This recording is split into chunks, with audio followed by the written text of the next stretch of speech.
ក្របីម្ដាយយូនជាប្រមាថថាបងរហាមិនសមនឹងស្រីនាងអូនគិតត្រូវនាងតាមដាទៅយំសេដ្ឋី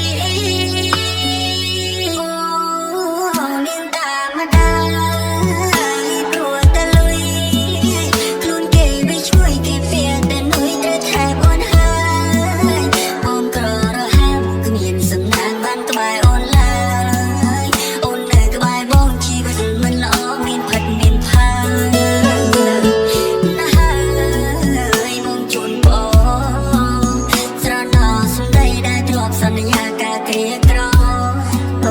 នាងញៀនញ៉ាំនឹងលបល្អចាប់ខ្មៅចោលសនាងចូលក្រុងភ្លេចស្រែស្រោមកយកគេនេះមែនពុំភ្លេចបងតែធ្លាប់ថ្នាំធ្នមធ្លាប់លងលងវាមេឆ្លងพ้นយ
ំនេះ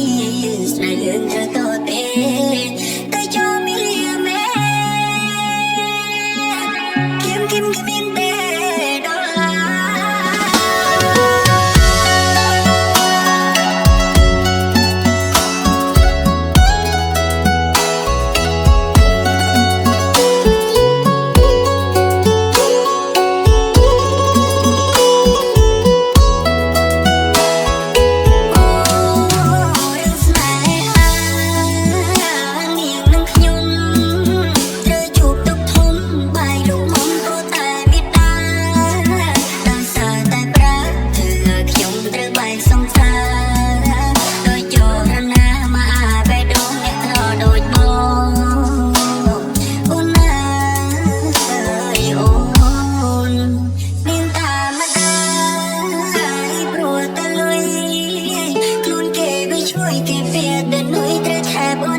ក្បែរបងជីវិតមិនល្អមានផិតមានផា